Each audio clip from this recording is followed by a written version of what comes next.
ಉತ್ಸವದ ಕಾರ್ಯಕ್ರಮ ತುಂಬ ವಿಶೇಷವಾಗಿ ನಡೆಯುತ್ತೆ.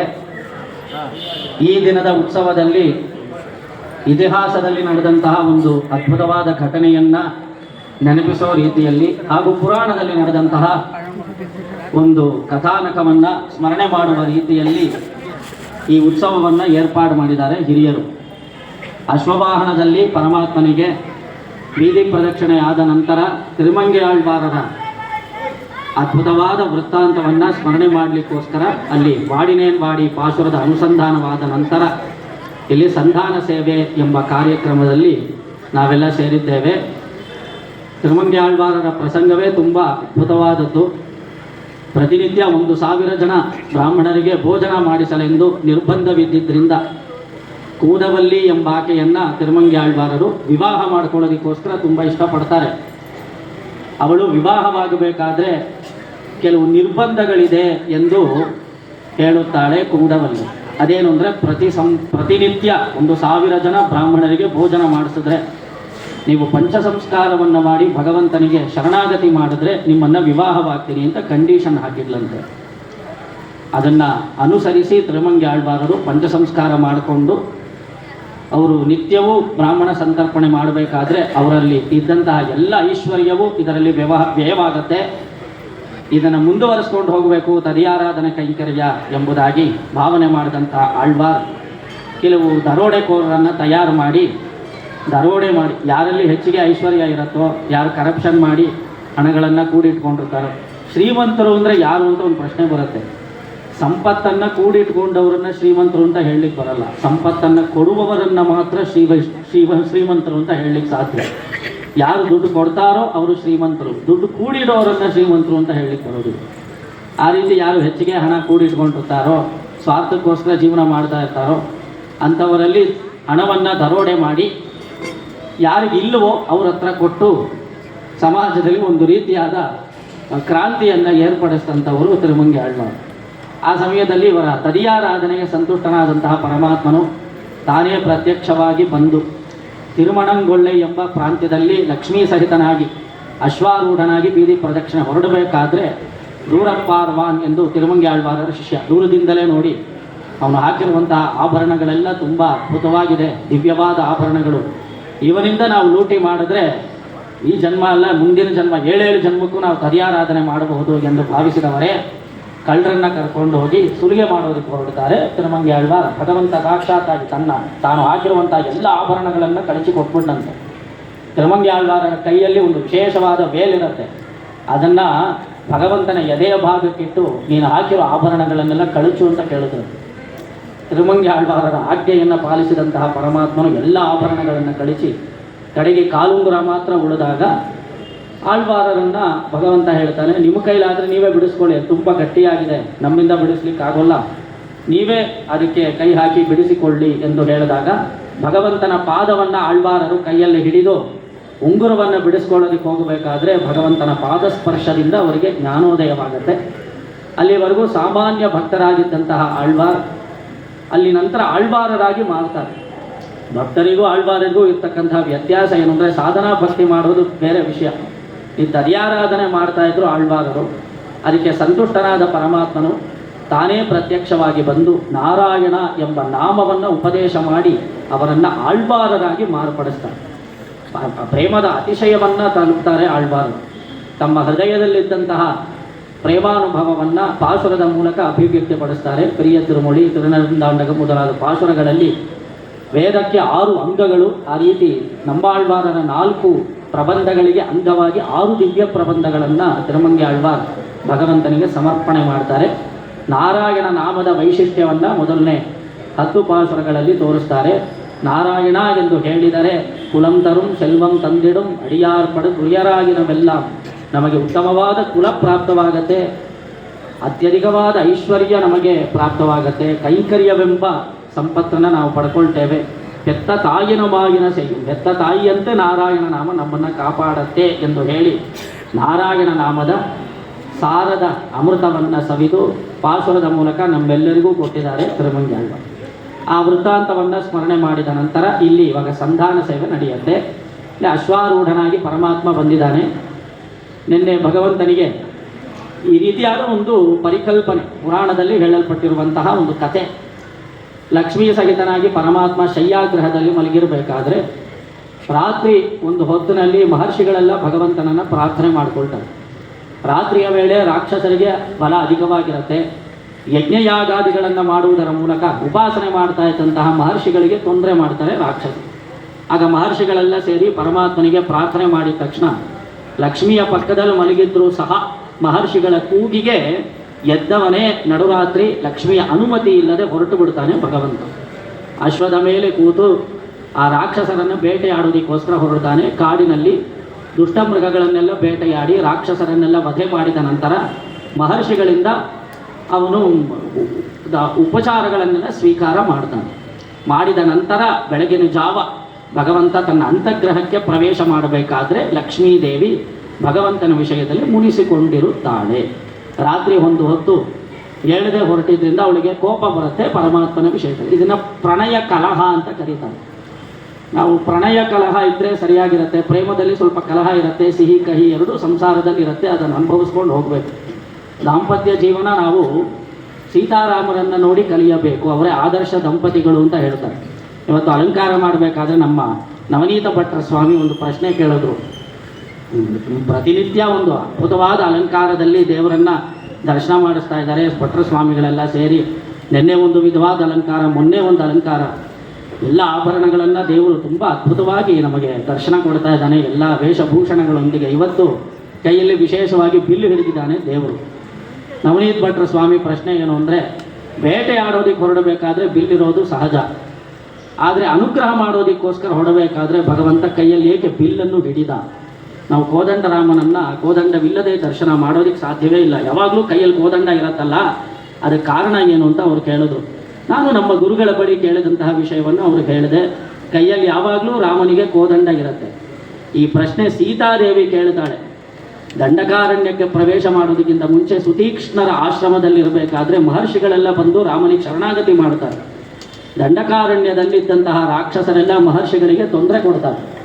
ಆಗ ರಾಮ ಬಂದಿರುವಂತಹ ವಾರ್ತೆಯನ್ನು ಕೇಳಿದಂತಹ ಮಹರ್ಷಿಗಳು ರಾಮನಿಗೆ ಶರಣಾಗತಿ ಮಾಡುತ್ತಾರೆ, ಈ ರಾಕ್ಷಸರನ್ನು ನಿರಸನ ಮಾಡಲೆಂದು ಪ್ರಾರ್ಥನೆ ಮಾಡ್ತಾರೆ. ಆವಾಗ ರಾಮ ಒಂದು ಪ್ರತಿಜ್ಞೆ ಮಾಡ್ತಾನೆ, ಖಂಡಿತ ನಾನು ದಂಡಕಾರಣ್ಯಕ್ಕೆ ಪ್ರವೇಶ ಮಾಡಿ ನಿಮಗೆ ತೊಂದರೆ ಉಂಟು ಮಾಡ್ತಾ ಇರುವಂತಹ ಎಲ್ಲ ರಾಕ್ಷಸರನ್ನು ವಧಿಸುತ್ತೇನೆ ಅಂತ ಪ್ರತಿಜ್ಞೆ ಮಾಡ್ತಾನೆ. ಕೈಯಲ್ಲಿ ಬಿಲ್ಲನ್ನು ಹಿಡ್ಕೊಂಡೇ ದಂಡಕಾರಣ್ಯಕ್ಕೆ ಪ್ರವೇಶ ಮಾಡ್ತಾನೆ ರಾಮ. ಆಗ ಸೀತಾದೇವಿ ಕೇಳ್ತಾಳೆ, எப்போதும் கையை எதுக்கு வில்லு பிடிச்சுருக்கேன், இது கொஞ்சம் அப்படி வச்சிருக்கலாமே, நாங்கள் வந்திருக்கிறது வனவாசத்துக்காக. வனவாசத்தில் எப்படி இருக்கணும்? ತಪಸ್ವಿ போல இருக்கணும். ತಪಸ್ ಮಾಡೋರ ಕೈಯಲ್ಲಿ ಬಿಲ್ಲಿರೋದು ಅದು ಉಚಿತವಾ? ಅವರು ಕಣ್ಮುಚ್ಚಿ ಧ್ಯಾನ ಮಾಡಬೇಕು. ನಾವು ಜಟಾವಲ್ಕಲವನ್ನು ಹುಟ್ಟವರಾಗಿದ್ದು ನಾರು ಮುಡಿಯನ್ನು ಉಟ್ಕೊಂಡಿದ್ದೇವೆ. ಈ ಕಾಡಿನಲ್ಲಿ ಸಿಗುವಂತಹ ಫಲ ಕಂದಮೂಲಗಳನ್ನು ಸೇವನೆ ಮಾಡ್ತಾ ತಾಪಸಿಗಳಂತೆ ಜೀವನ ಮಾಡಬೇಕೇ ಹೊರತು ಕೈಯಲ್ಲಿ ಏಕೆ ಬಿಲ್ಲನ್ನು ಹಿಡ್ಕೊಂಡಿರಬೇಕು? ಪೂಜೆ ಮಾಡೋರ ಕೈಯಲ್ಲಿ ಬಿಲ್ಲಿದ್ದರೆ ನಮಗೇನು ಅನ್ಸುತ್ತೆ? ಅರ್ಚಕರ ಕೈಯಲ್ಲಿ ಗಂಟೆ ಇದ್ದರೆ ಪರವಾಗಿಲ್ಲ, ಅರ್ಚಕರ ಕೈಯಲ್ಲಿ ಆರತಿ ತಟ್ಟೆ ಇದ್ದರೆ ಪರವಾಗಿಲ್ಲ, ಅವ್ರ ಕೈಯಲ್ಲಿ ಒಂದು ಗನ್ ಹಿಡ್ಕೊಂಡು ನಿಂತಿದ್ದರೆ ನಮಗೇನು ಅನ್ಸುತ್ತೆ? ಮಾತ್ರ ಹೋಗಬೇಕು ಅಂತ ಅನ್ಸತ್ತ? எப்போதும் நீங்கள் கையில் வில்லு பிடிச்சிட்டு இருந்தேன்னா யாருக்கு கிட்டவரா? வாஸ்தவிக்கும் நாங்கள் இங்கே வந்திருக்கிறதே தபஸ்வி போல இருக்கிறதுக்காக. கையில் எதுக்கு வில்லு வச்சுக்கணும்? இது ராட்சச சம்ஹாரார்த்தமாக நான் வச்சுருக்கேன் இது பெருமான் சொல்கிறார். நமக்கும் ರಾಕ್ಷಸರುಗಳಿಗೂ ನೇರ ஒரு ಪಗೆயும் கிடையாது. ನೇರ ವೈರತ್ವ ಏನಿಲ್ವಲ್ಲ. ನೇರವಾಗಿ ಅವರೇನೋ ನಮ್ಗೆ ತೊಂದರೆ ಮಾಡಿದ್ದಾರೆ, ವಿನಾಕಾರಣ ನಾವು ಯಾಕೆ ದ್ವೇಷ ಸಾಧಿಸಬೇಕು ಅಂತ ಹೇಳಿದ ತಕ್ಷಣ ರಾಮ ಒಂದು ಮಾತು ಹೇಳ್ತಾನೆ, ಅಪ್ಯಹಂ ಜೀವಿತಂ ಜಹ್ಯಾಂ, ನಿನ್ನನ್ನು ಬೇಕಿದ್ರೆ ನಾನು ಬಿಟ್ಟು ಬಿಡ್ತೇನೆ ಎಲೈ ಸೀತೆಗೆ. ನಿನಗಿಂತಲೂ ತುಂಬ ಮನಸ್ಸಿಗೆ ಹತ್ತಿರನಾದವನು ಲಕ್ಷ್ಮಣ ಸ್ವಾಮಿ. ಅವನು ತಂದೆ ತಾಯಿ ಮಡದಿ ಮಕ್ಕಳು ಎಲ್ಲರನ್ನೂ ಬಿಟ್ಟು ನಮ್ಮ ಕೈಕರ್ಯಕ್ಕೋಸ್ಕರ ಬಂದಿದ್ದಾನೆ. ನಿನಗಿಂತ ಹೆಚ್ಚು ನನಗೆ ಲಕ್ಷ್ಮಣ, ಅವನನ್ನೂ ಬೇಕಿದ್ರೆ ಕೈ ಬಿಟ್ಟು ಬಿಡ್ತೇನೆ. ಮಹರ್ಷಿಗಳಿಗೆ ಕೊಟ್ಟ ಮಾತನ್ನು ಮಾತ್ರ ನಾನು ಮೀರಲಾರೆ. ಅವ್ರಿಗೆ ನಾನು ಪ್ರತಿಜ್ಞೆ ಮಾಡಿರೋದ್ರಿಂದ ನಾವು ಕಾಡಿನಲ್ಲಿದ್ದರೂ ನಾಡಿನಲ್ಲಿದ್ದರೂ ಮಹರ್ಷಿಗಳನ್ನು ರಕ್ಷಿಸಬೇಕಾದದ್ದು ನಮ್ಮ ಕರ್ತವ್ಯವಾಗಿರೋದ್ರಿಂದ ಶರಣಾಗತ ಸಂರಕ್ಷಣವೆಂಬ ವ್ಯಾಪಾರ ಎಲ್ಲಿದ್ದರೂ ತೊಡಗತ್ತೆ ನೋಡಿ ಭಗವಂತ. ಅವನು ವೈಕುಂಠದಲ್ಲಿದ್ದರೂ ಶರಣಾಗತ ಪರಿಪಾಲಕ, ಅವತಾರ ಕಾಲದಲ್ಲೂ ಶರಣಾಗತರನ್ನು ಸಂರಕ್ಷಣೆ ಮಾಡೋದು ಅವನ ವ್ರತವಾಗಿರೋದ್ರಿಂದ, ಕರ್ತವ್ಯವಾಗಿರೋದ್ರಿಂದ ನಾವು ಇದನ್ನು ಪಾಲಿಸಲೇಬೇಕಾಗತ್ತೆ. ಬಿಲ್ಲನ್ನು ನಾವು ಕೆಳಗಡೆ ಇಡೋ ಪ್ರಶ್ನೆಯೇ ಬರಲ್ಲ. எல்லா சமயத்திலும் வில்லு பிடிச்சிருந்தா சிஸ்டர்களுக்கு அது ஆபரணமாக இருக்கும், துஷ்டர்களுக்கு அது பயங்கரமாக இருக்கும். போலீஸ் ஆஃபீஸர் கையில் கன் இருந்ததுன்னா இவர் க்ஷத்ரியராச்சே ராமன், நமக்கு ஒரு கான்ஃபிடென்ஸ் இருக்கும். டெரரிஸ்ட் கையில் AK-47 இருந்து போலீஸ் கையில் ஒரு ஸ்மால் பிஸ்டூல் இருந்ததுன்னா நமக்கு பிரயோஜனமே இருக்காது. அப்புறம் அவன் அடிச்சுட்டு போயிடுவான். இப்போ ராட்சசர்களுக்கு காட்டணும் இவன் போலீஸ் கையில் நிறைய வெப்பன்ஸ் இருக்கணும். அப்போ தான் நமக்கு ಕಾನ್ಫಿಡೆಂಟಾக இருக்கும், இவன் ಕಾಪಾற்றுವಾರ್ அப்படின்ற ஒரு ಭರವಸೆ ನಮಗಿರೋದಿಲ್ವಾ. ಆ ರೀತಿ ಭಗವಂತನ ಕೈಯಲ್ಲಿರುವಂತಹ ಕೋದಂಡ ಅವಾಗ ಯಾವಾಗಲೂ ಕೈಯಲ್ಲಿ ಹಿಡ್ಕೊಂಡೇ ಇರ್ತಾನೆ. ಅವನು ಕೋದಂಡ ರಾಮ. கிருஷ்ணனாதிரே சக்கரதாரி. இங்கே பெருமாள் வேணுகோபாலர் சேவிக்கிறல் இல்லையா, வேணுகோபாலன் விபுஜன் தான் இருந்தாலும் பக்கத்தில் சங்க சக்கரத்தை வச்சுருக்கார். எதுக்குன்னா நமக்கு கான்ஃபிடென்ஸ் கொடுத்துருக்காங்க. நீங்கள் துஷ்டர்களை பார்த்தா பயப்படாதீங்கோ, நான் கையில் சக்கரத்தை வச்சுருக்கேன். 4 புஜங்கள் இல்லைன்னாலும் கூட சக்கர சங்க சின்ன பெருமாள் தரிச்சுருக்கார். அதனால் அந்த ஆயுதம் இல்லாத பெருமாளை நாங்கள் கல்பனையே பண்ண முடியாது. அவர் எப்பொழுதும் கையில் ஆயுதத்தை நமக்காக பிடிச்சுருக்கார் அப்படின்றது தான் விஷயம். இப்போ கையில் வில்லோட பெருமாள் நமக்கு சேவை சாதிக்கிறார். அந்த அற்புதமான திருக்கோலம் சீதாதேவி எந்த கோலத்தை அவள் எதுக்காக கேட்டா இப்படின்னு சொன்னால், உங்கள் வாயில் மகர்ஷிகளை காப்பாற்றணும் அப்படின்ற ஒரு விஷயத்தை வரவழைக்கணும் என்பதற்காகவே நான் இப்படி பேசினேன் அப்படின்னானா சீதை. அவளுக்கு தெரியாதா என்ன, அவள் கலகம் பண்ணுறவளே கிடையாது. பெருமாளுடைய அந்தரங்கம் பிராட்டிக்கு நல்லா தெரியும். எதுக்காக இந்த கேள்வி கேட்டாள், எப்படி அந்த மகர்ஷிகள் மேலே எவ்வளோ அன்பு வச்சிருக்கார் ராமர் அப்படின்னு உலகத்துக்கு தெரியணும் இல்லையா, அதுக்குனால நான் கேட்டேன் அப்படின்னு சீதை சொன்னாலாம். அது எப்படி தெரியுதுன்னா, கடைசியில் ராட்சசர்கள்லாம் சம்ஹாரம் பண்ண பிறகு ராமனை ஓடி போய் கட்டிப்பிடிச்சிருந்தானா சீதை. தந்திருஷ்டுவா சத்ருஹந்தாரம் மகர்ஷீணாம் சுகாவகம் ಬಭೂವ ಗೃಷ್ಟಾ ವೈದೇಹಿ ಭರ್ತಾರಂ ಪರಿಸತ್ವಜೆ ಎಂದು ಹೇಳಿ ಶತ್ರು ಸಂಹಾರ ಮಾಡಿದಂತಹ ರಾಮಚಂದ್ರನನ್ನು ಓಡಿ ತಪ್ಪಿ ರಾಮನ ಭುಜವನ್ನು ಆಲಿಂಗನ ಮಾಡಿಕೊಂಡಂತೆ ಸೀತಾದೇವಿ. ಅದರಿಂದ ಏನು ಗೊತ್ತಾಗತ್ತೆ ಅಂದರೆ, ರಾಕ್ಷಸ ಸಂಹಾರ ಮಾಡೋದರಲ್ಲಿ ಲಕ್ಷ್ಮೀದೇವಿಯ ಅಂತರಂಗ ಭಗವಂತನಿಗಿಂತಲೂ ತುಂಬ ಹೆಚ್ಚಿದೆ ಅನ್ನೋದು ಗೊತ್ತಾಗುತ್ತೆ. ಆ ರೀತಿ ಇಲ್ಲಿ ಕಲಹ ಮಾಡೋದು ಅನ್ನೋದು, ಇಲ್ಲಿ ಬೇಟೆ ಆಡೋದಕ್ಕೋಸ್ಕರ ಹೊರಟಿದ್ದಾರೆ ಪರಮಾತ್ಮ. ಅಲ್ಲಿ ಮುನಿಸ್ಕೊಂಡಿರೋದಕ್ಕೂ ಕಾರಣ ಏನು ಅಂದರೆ, ಇಲ್ಲಿ ಮಹರ್ಷಿಗಳನ್ನು ಇಲ್ಲಿ ಲಕ್ಷ್ಮೀದೇವಿಯ ಅನುಮತಿ ಇಲ್ಲದೇ ಇದ್ದರೂ ಪರವಾಗಿಲ್ಲ, ಮಹರ್ಷಿಗಳನ್ನು ಕಾಪಾಡೋದು ನಮ್ಮ ಆದ್ಯ ಕರ್ತವ್ಯ ಎಂದು ಭಾವಿಸಿ ಪರಮಾತ್ಮ ಹೊರಟಿದ್ದಾನೆ. ಅದನ್ನು ತಿಳ್ಕೊಂಡಿದ್ದಾಳೆ ಲಕ್ಷ್ಮೀದೇವಿ. ಹಾಗಿದ್ರೂ ಅದು ಭಗವಂತನ ಬಾಯಲ್ಲಿ ಬರೆಸಬೇಕು ಅನ್ನೋದಕ್ಕೋಸ್ಕರ ತಾನು ಮುನಿಸಿಕೊಂಡವಳಂತೆ நாடகமாடுத்தாளே அப்படின்னு. என்கிட்ட பேசாதே அப்படின்னு மனைவி சொன்னான்னா என்ன அர்த்தம்? பேசணும்னு அது புரிஞ்சவன் அக்கனவன் இல்லையா. என்கிட்ட பேசாதே அப்படின்றத லிட்ரல் மீனிங் எடுத்துட்டு பேசாமல் இருந்துட்டானா அவன் தத்தியம் தட்டானவன். அவன் எப்போ ரசம் தெரிஞ்சிருக்கிறவன் என்ன பண்ணணும்? கோபிச்சுருக்கிற சமயத்தில் பேசாதே மனைவி சொன்னால் அதுக்கு அர்த்தம் வேற, பேசணும்னு அதுக்கு அர்த்தம். அப்போ தான் பேச ஆரம்பிக்கணும்னு அர்த்தம். அது தெரிஞ்சுக்கணும். அதுதான் இங்கித ஞானம். அது தெரிஞ்சவன் பகவான். இப்போது கதவு தட்டுன உடனே உள்ளேருந்து பிராட்டி சொல்கிறார், யார் வந்திருக்கா அப்படின்னு கேட்குறார். இப்போ பெருமாள் நான் உன்னுடைய வேலண்டைன் வந்திருக்கிறேன் அப்படின்னு சொல்கிறேன். வேலண்டைன் அப்படின்னா என்ன ಅರ್ಥವನ್ನು ಕೇட்டால், ಎಕ್ಸ್ಪ್ರೆಷನ್ಸ್ನ ಬದಲಾಯಿಸ್ಕೊಳ್ಳೋರನ್ನ ವ್ಯಾಲೆಂಟೈನ್ ಅಂತ ಕರೀತಾರಂತೆ. ನಾನು ಗೂಗಲ್ ಸರ್ಚ್ ಮಾಡಿ ಅದಕ್ಕೆ ಅರ್ಥ ಹುಡುಗಿದ್ರೆ, ಯಾರು ರಹಸ್ಯದಲ್ಲಿ ಅಂತರಂಗದ ಭಾವನೆಗಳನ್ನು ಅವರವರು ಶೇರ್ ಮಾಡ್ಕೊಳ್ತಾರೋ ಅಂಥವರನ್ನು ಕಪಲ್ ಅಥವಾ ವ್ಯಾಲೆಂಟೈன் ಅಂತ கரீತಾರೆ. இப்போ கோவிச்சுருக்கா இல்லையா தாயார், இப்போ பெருமாள் கேட்ட உடனே என்ன சொல்லணும்? வேலண்டைன் அப்படின்னு எப்படி சொன்னார் சுவாமி? நாங்கள்லாம் ரகசியத்தில் நான் என்னையும் உன்னையும் வேறுபடுத்த முடியுமா? என்னுடைய ஹிருதயத்தில் நீ எப்பொழுதும் இருக்க, நான் தான் வந்திருக்கேன், நான் உன்னுடைய வேலண்டைன் வந்திருக்கேன் அப்படின்னு பெருமாள் சொல்கிறார். மாதவஹா கிம் வசந்தஹா, இப்படி எக்ஸாக்ட் அந்த எக்ஸ்பிரஷன் வேலண்டைன் அப்படின்ற சப்தத்துக்கு இருக்கிற எக்ஸ்பிரஷன் நாங்கள் மாதவஹான்ற சப்தத்தில் பார்க்கலாம். அந்த ಮಾಧವ ಅಂದರೆ ಲಕ್ಷ್ಮೀದೇವಿ. ಲಕ್ಷ್ಮಿಯನ್ನು ಹೃದಯದಲ್ಲಿ ಧರಿಸಿದವನು ಪರಮಾತ್ಮನು. ಲಕ್ಷ್ಮಿಯನ್ನು ಬಿಟ್ಟಿರಲಾರದೆ ಸದಾಕಾಲ ಅವಳೊಂದಿಗೆ ಸಹಯೋಗದಲ್ಲಿರೋದ್ರಿಂದ கப்பல் 2 பேரும் சேர்ந்தே இருப்பா அப்படின்ற அர்த்தத்தில் வேலண்டைன் அப்படின்னு பெருமாள் சொல்ல, அது அப்படியே தொடரும். 2 பேருக்கும் ஒரு கான்வர்சேஷன் ஏற்படும். அது பாட்டு ಮೂಲಕமாக நாங்கள் 3 ವರ್ಷத்துலேருந்து இது பண்ணிட்டுருக்கோம். ಇದು ವಿಶೇಷವಾದ ಈ ಕೈಂಕರ್ಯವನ್ನು ನಡೆಸ್ಕೊಳ್ಳೋದಕ್ಕೆ ಪ್ರತಿ ಸಂವತ್ಸರ ನಮ್ಮ ಆಂಡಾಳ್ ಮಾಮಿಯವರು ಅವರು ಆಗಮಿಸಿದ್ದಾರೆ. ತಮ್ಮೆಲ್ಲರ ಪರವಾಗಿ ಅವರಿಗೆ ಹೃತ್ಪೂರ್ವಕವಾದ ಸುಸ್ವಾಗತವನ್ನು ಕೋರ್ತೇವೆ. ಅವ್ರ ಕೈಂಕರ್ಯ ತುಂಬ ದೊಡ್ಡದು. ಪ್ರತಿನಿತ್ಯ ಅವರು ಆಳ್ವಾರ್ ಸನ್ನಿಧಿಗೆ ಬಂದು ಅವ್ರ ಬಾಡಿಗೆ ನೆಲ ಗುಡಿಸೋದು, ಅಲ್ಲಿ ಶುಚಿಯಾಗಿಟ್ಟು ಆಳ್ವಾರ್ ಸನ್ನಿಧಿ ಕ್ಲೀನಾಗಿ வச்சிருப்பார். காத்தாலே நீங்கள் வந்தேன்னா அவர் கைங்கரியம் தெரியும். அவருக்கு யார் பரா யார் போகிறா அதெல்லாம் பார்க்காம பெருமாளுக்காகன்னு யாருக்கும் தெரியாமல் கைங்கரியம் பண்ணிட்டு கிளம்பிடுவாங்க. அப்படி ಎಳೆಮರೆ ಕಾಯಿದ್ದಾಗ ಅವರು. ಆದರೆ ಅವ್ರು ತುಂಬ ದೊಡ್ಡ ಪ್ರತಿಭೆ. ಅವ್ರ ಫ್ಯಾಮಿಲಿಯೇ ದೊಡ್ಡ ಹಾಡುಗಾರಿಕೆ ಫ್ಯಾಮಿಲಿ. ಅದು ಅವ್ರ ಫ್ಯಾಮಿಲಿಯ ಎಲ್ಲರೂ பாட்டு பாடுறவாள் தான். அதனால் ரொம்ப இந்த விசேஷமான கைಂಕರ್ಯத்தை ಅವರು ನಡೆಸಿ கொடுக்குறார். ಸಾಹಿತ್ಯ ಕನ್ನಡದಲ್ಲಿರುತ್ತೆ. ತುಂಬ ಲಲಿತವಾದ ಭಾಷೆಯನ್ನೇ ನಾವು ಪ್ರಯೋಗ ಮಾಡಿದ್ದೀವಿ. ನೀವು ಸಾವಧಾನ ಚಿತ್ತರಾಗಿ ಕೂತು ಅನುಭವಿಸಿ ಒಂದೊಂದು ಆ ಪದಗಳಲ್ಲಿ ಹಿಂದೆ ಇರುವಂತಹ ಭಾವಗಳನ್ನು ಅನುಭವಿಸಬೇಕಾಗಿ ತಮ್ಮಲ್ಲಿ ಪ್ರಾರ್ಥನೆ ಮಾಡಿಕೊಳ್ತೇವೆ. ಇದೀಗ ಗಾಯನ ಪ್ರಾರಂಭವಾಗಿದೆ.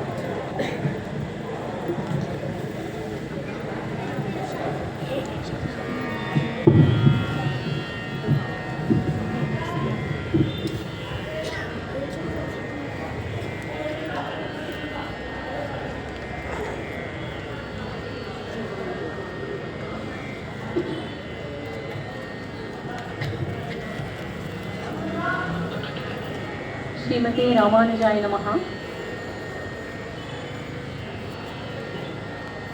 ಇಂದಿನ ಸನ್ನಿವೇಶವನ್ನು ಅದ್ಭುತವಾಗಿ ವಿವರಿಸಿದ್ದಾರೆ ಶ್ರೀ ಊವೆ ಭರತ್ ಭಟ್ಟರ್ ಸ್ವಾಮಿ. ಕೈಂಕರ್ಯವು ಭಟ್ಟಾಚಾರ್ಯರ ಅನುಮತಿ ಇಲ್ಲದೆ ಯಾರು ಯಾವ ಕೈಂಕರ್ಯವೂ ಮಾಡೋಕ್ಕಾಗಲ್ಲ. ದೇವಸ್ಥಾನಕ್ಕೆ ಬಂದು ಒಂದು ಸನ್ನಿಧಿ ಪ್ರವೇಶ ಮಾಡಬೇಕು ಅಂದರೆ ಅಲ್ಲಿ ಆಚಾರ್ಯ ಸ್ಥಾನದಲ್ಲಿರುವಂತಹ ಭಟ್ಟರ್ ಸ್ವಾಮಿಗಳ ಅನುಮತಿ ಬೇಕು. ಯಾಕೆಂದರೆ ಭಟ್ಟರು ಅನುಗ್ರಹ ಮಾಡೋದೇ ಭಗವಂತ ಅನುಗ್ರಹ ಮಾಡೋದು. ಇಂತಹ ಒಂದು ಸಣ್ಣ ಕಿಂಚಿತ್ ಕೈಂಕರ್ಯಕ್ಕೆ ಅನುಮತ ಮಾಡಿರುವಂತಹ ನಮ್ಮ ಶ್ರೀಮಾನ್ ಬಾಬು ಭಟ್ಟರ್ ಸ್ವಾಮಿ, ಭರತ್ ಭಟ್ಟರ್ ಸ್ವಾಮಿ, ನವನೀತ್ ಭಟ್ಟರ್ ಸ್ವಾಮಿ, ರಂಗನಾಥ್ ಭಟ್ಟರ್ ಸ್ವಾಮಿ ಎಲ್ಲರಿಗೂ ಅಡಿಯೇನು ಚಿರಋಣಿಯಾಗಿದ್ದೀನಿ. ಶ್ರೀಮತಿ ರಾಮಾನುಜಾಯ ನಮಃ. ಇವತ್ತು ನಾವು ಹಾಡುವ ಸಾಹಿತ್ಯವನ್ನು ಇವಾಗ ಇಷ್ಟೊತ್ತು ನಮಗೆ ಅದ್ಭುತವಾಗಿ ವಿವರಣೆ ಕೊಟ್ಟಿರುವಂತಹ ಶ್ರೀ ಊವೆ ಭರತ್ ಭಟ್ಟರ್ ಸ್ವಾಮಿ ರಚನೆ ಮಾಡಿದ್ದಾರೆ. ಪ್ರತಿ ವರ್ಷವೂ ಹಾಡುವಾಗ ಇದು ಎಷ್ಟು ಚೆನ್ನಾಗಿದೆ ಸಾಹಿತ್ಯ ಅಂತ ಅಷ್ಟು ನಮಗೆ ಸಂತೋಷ ಆಗುತ್ತೆ. ಅದನ್ನು ಭಗವತ್ ಕೈಂಕರ್ಯ ರೂಪವಾಗಿ ಅದನ್ನು ವಿಣ್ಣಪ್ಪ ಮಾಡ್ತಿದ್ದೀವಿ. ಭಗವಂತನಿಗೂ ಅಮ್ಮನವರಿಗೂ ಇವಾಗ ಒಂದು ವಾಗ್ವಾದ ನಡೆಯುತ್ತೆ. ಭಗವಂತನ ಅಂಶವನ್ನು ಹಾಡೋಕ್ಕೆ ನನಗೆ ನಿಯಮನವಾಗಿದೆ. ಅಮುದ ನವನೀತ್ ಅವರು ತಾಯಾರ್ ಅಮ್ಮನವರ ಡೈಲಾಗ್ಸನ್ನು, ಅವರ ಮಾತುಗಳನ್ನು,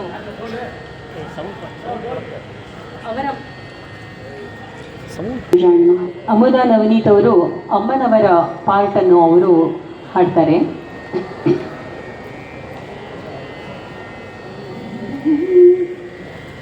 ಕೋಪಿಸಬೇಡವೇ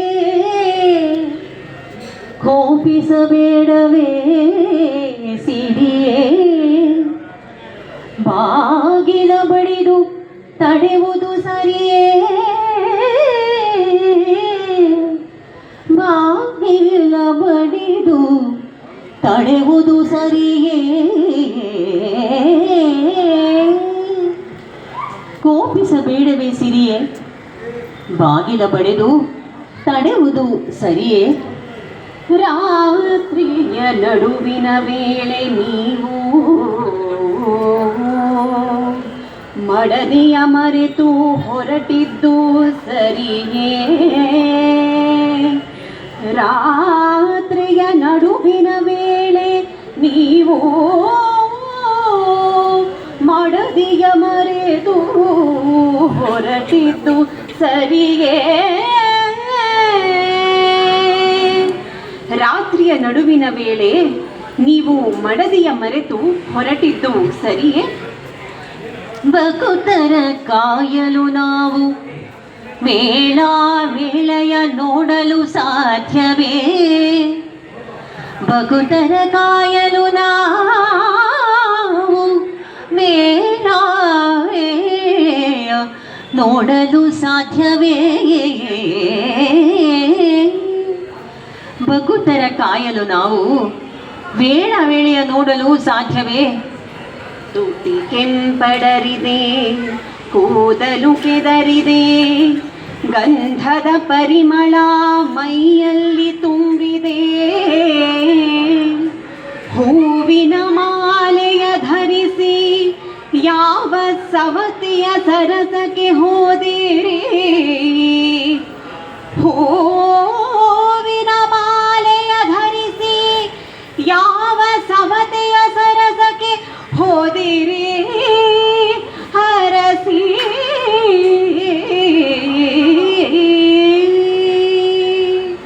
ತುಟಿ ಕೆಂಪಡರಿದೆ, ಕೂದಲು ಕೆದರಿದೆ, ಗಂಧದ ಪರಿಮಳ ಮೈಯಲ್ಲಿ ತುಂಬಿದೆ. ಹೂವಿನ ಮಾಲೆಯ ಧರಿಸಿ ಯಾವ ಸವತಿಯ ಸರಸಕ್ಕೆ ಹೋದಿರಿ? ಶಂಖವ ಊದಲು ತುಟಿಯು ಕೆಂಪಾಗಿದೆ, ಶಂಖವ ಊದಲು ತುಟಿಯು ಕೆಂಪಾಗಿದೆ. ಶಂಕಿಸಬೇಡ ಪ್ರಿಯೆ, ಕುದುರೆಯ ನೀರಿ ವೇಗದಿ ಬರಲು ಕೂದಲು ಕೆದರಿದೆ. ಕೇಳು ನೀ ಕಮಲೆ, ಭಕುತರು ನೀಡಿದರು ಅಕ್ಕರೆಯಿಂದ ಗಂಧದ ಕುಸುಮದ ಮಾಲೆಯನು.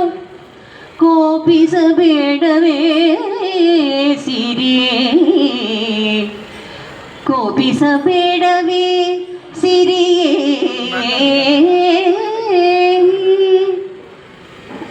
ಶಂಖವು ಊದಲು ತುಟಿಯು ಕೆಂಪಾಗಿದೆ, ಶಂಕಿಸಬೇಡ ಪ್ರಿಯೆ.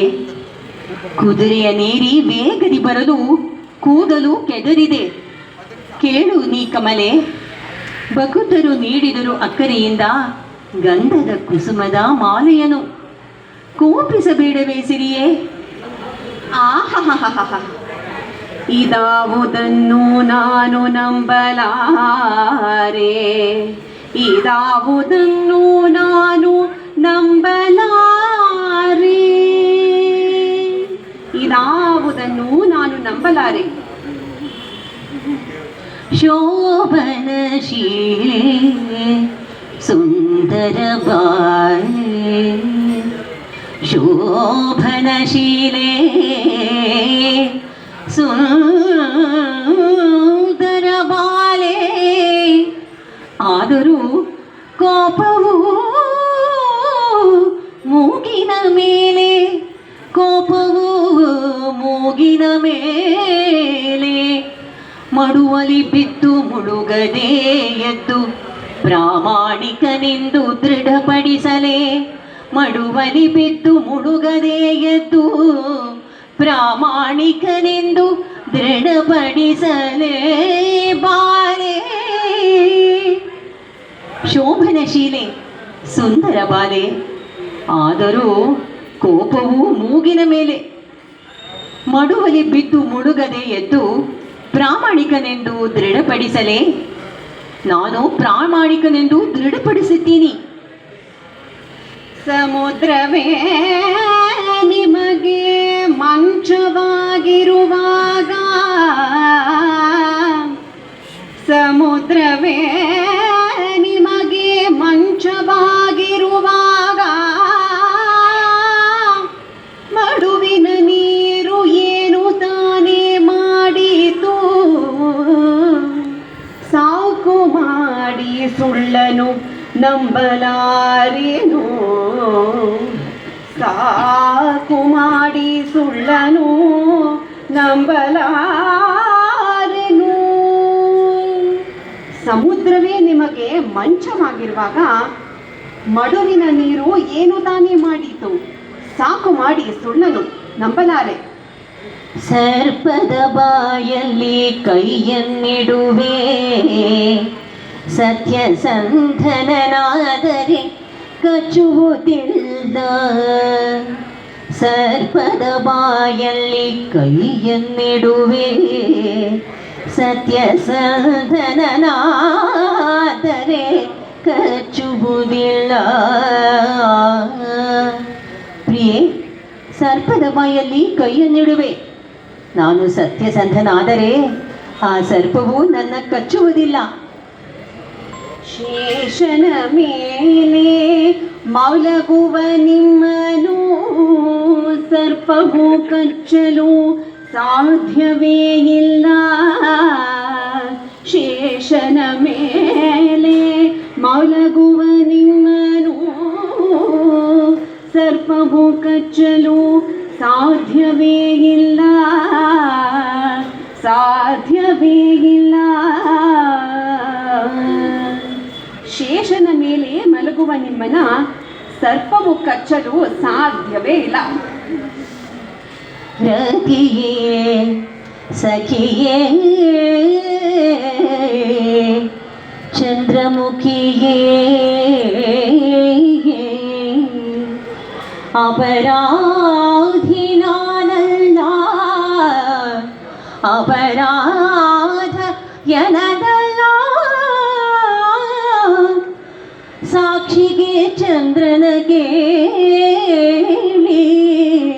ನೀ ತಿಳಿ, ಅಪರಾಧಿನ ರತಿಯೇ, ಸಖಿಯೇ, ಚಂದ್ರಮುಖಿಯೇ, ಅಪರಾಧಿ ನಾನಲ್ಲ, ಅಪರಾಧ ಎನದಲ್ಲ. ಸಾಕ್ಷಿಗೆ ಬೇಕಾದರೆ ಚಂದ್ರನ ಕೇಳಿ ನೀ ತಿಳಿ.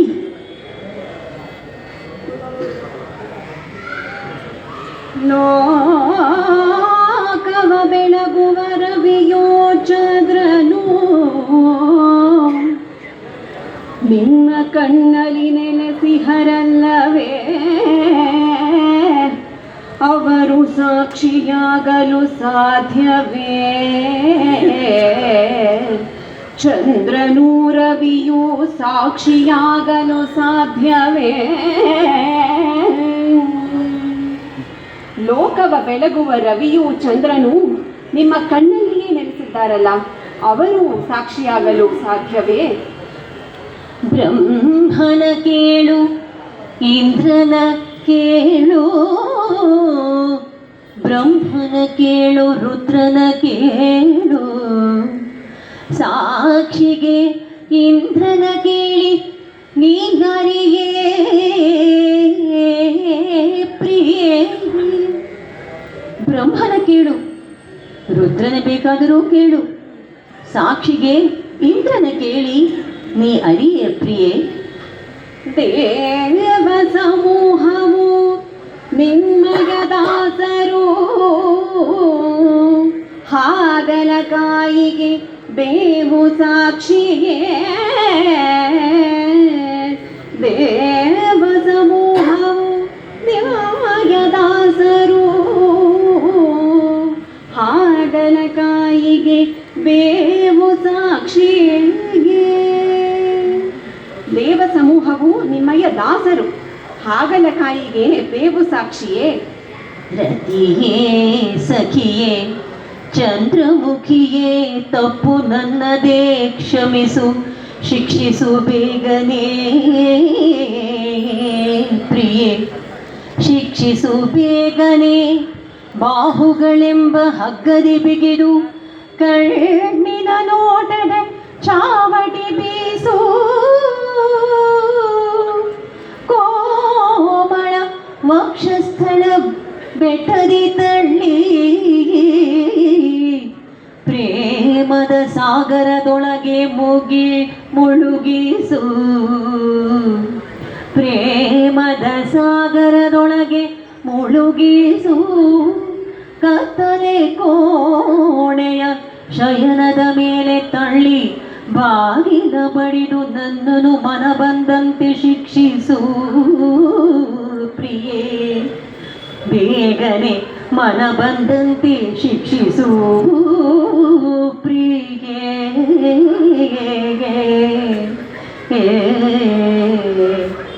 ರತಿಯೇ, ಸಖಿಯೇ, ಚಂದ್ರಮುಖಿಯೇ, ತಪ್ಪು ನನ್ನದೇ, ಶಿಕ್ಷಿಸು ಬೇಗನೆ ಪ್ರಿಯೇ. ಬಾಹುಗಳೆಂಬ ಹಗ್ಗದಿ ಬಿಗಿದು ಕಣ್ಣಿನ ನೋಟದ ಚಾವಟಿ ಬೀಸು, ಕೋಮಳ ವಕ್ಷಸ್ಥಳ ಬೆಟ್ಟದಿ ತಳ್ಳಿ, ಪ್ರೇಮದ ಸಾಗರದೊಳಗೆ ಮುಳುಗಿಸು. ಕತ್ತಲೆ ಕೋಣೆಯ ಶಯನದ ಮೇಲೆ ತಳ್ಳಿ, ಬಾಗಿಲ ಬಡಿದು ನನ್ನನ್ನು ಮನ ಬಂದಂತೆ ಶಿಕ್ಷಿಸು ಪ್ರಿಯೇ. ಬೇಗನೆ ಮನ ಬಂದಂತೆ ಶಿಕ್ಷಿಸು. ಸ್ವಾಮಿ ನಿಮ್ಮ ಮಾತೆ ವಿಚಿತ್ರ, ಸಂತೈಸುವ ವಿಧಾನವು ವಿಚಿತ್ರ. ಬಕೂತರು ಹಾಡುವರು ನಿಮ್ಮ ಸುಚರಿತ್ರೆ, ಬಕೂತರು ಹಾಡುವರು ನಿಮ್ಮ ಸುಚರಿತ್ರೆ. ಮೋಸ ಮಾಡದಿರಿ ಪರಿ, ಮೋಸ ಮಾಡದಿರಿ ಈ ಪರಿ. ಸ್ವಾಮಿ, ನಿಮ್ಮ ಮಾತೇ ವಿಚಿತ್ರ, ಸಂತೈಸುವ ವಿಧಾನವೂ ವಿಚಿತ್ರ. ಭಕ್ತರು ಹಾಡುವರು ನಿಮ್ಮ ಸುಚರಿತ್ರೆಯನ್ನ, ಮೋಸ ಮಾಡದಿರಿ ಈ ಪರಿ. ಮಾಡಿದ ಅಪರಾಧಗಳು 100, ಮಾಡಿದ ಅಪರಾಧಗಳು 100. ಮಾಧವಿ ನನ್ನನ್ನು ಕ್ಷಮಿಸುವೆಯಾ? ತಾವರೆ ಹೂವಿನ ಮುಖವು ನಿನ್ನದು, ಮಲ್ಲಿಗೆ ಮೊಗ್ಗಿನದಂತೂ ಚಂದವೋ. ಕಣ್ಗಳು ಕಮಲದ ದಳದಿಂದಾದವು, ಹೃದಯವು ಏಕೋ ಕಲ್ಲಿನಂತಾಯಿತೇ. ಭಕ್ತರು ನೀಡಿದ ಹೂವನ್ನು ನೀನು ಸ್ವೀಕರಿಸು, ಕಾಲಿಗೆ ಬೀಳಲೆ ಕ್ಷಮಿಸೆ ನಿನ್ನ ದಮಯ. ಕಾಲಿಗೆ ಬೀಳಲೆ ಕ್ಷಮಿಸೆ ದಮಯ.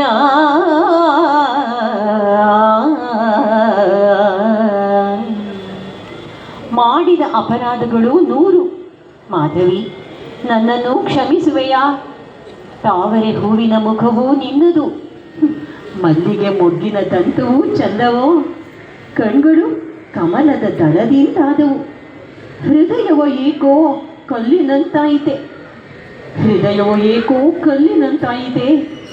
ಭಕ್ತರು ನೀಡಿದ ಹೂವನ್ನು ಸ್ವೀಕರಿಸು, ಕಾಲಿಗೆ ಬೀಳಲೆ ಕ್ಷಮಿಸೆ ದಮ್ಮಯ್ಯ, ಕ್ಷಮಿಸೆ ನಿನ್ನ ದಮ್ಮಯ್ಯ. ಮಾತಿನ ಅಪರಾಧಗಳಿಗೆ ನನ್ನನು ಮಾಧವ ನೀನು ಕ್ಷಮಿಸುವೆಯಾ? ಲೋಕವ ನಡೆಸುವ ಅಂತರ್ಯಾಮಿ, ಎಂದಿಗೂ ನೀವೇ ನನ್ನ ಸ್ವಾಮಿ. ಕ್ಷಣವೂ ನಿಮ್ಮನು ಅಗಲಿರಲಾರೆನು, ನಮ್ಮ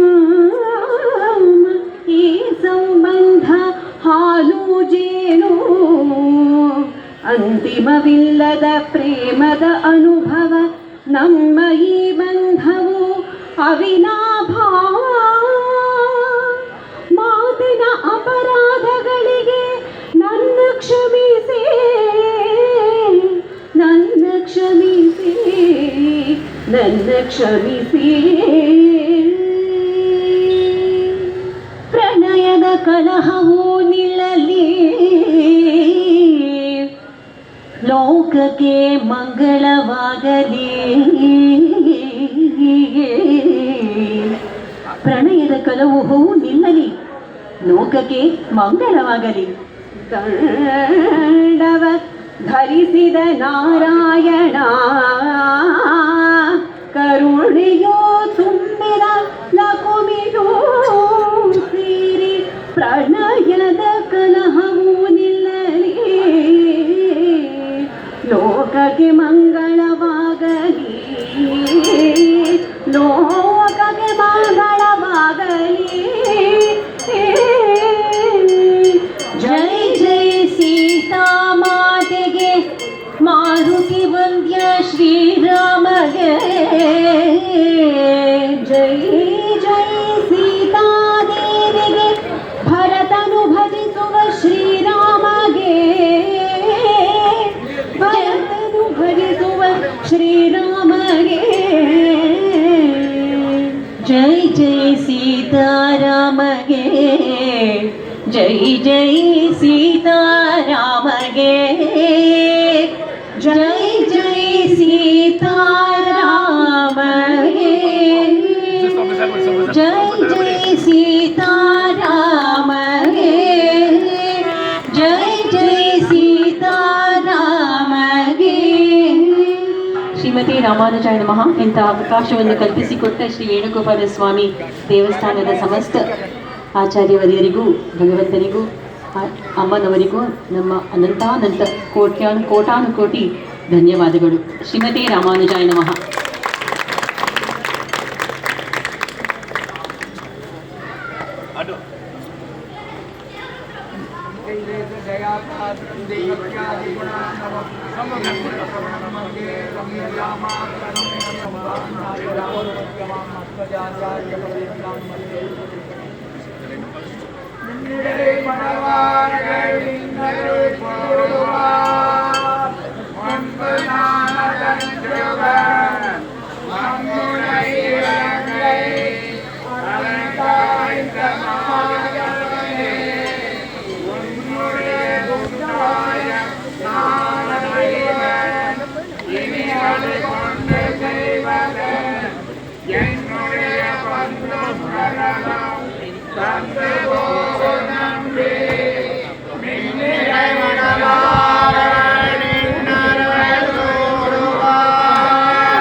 Serio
Yeah.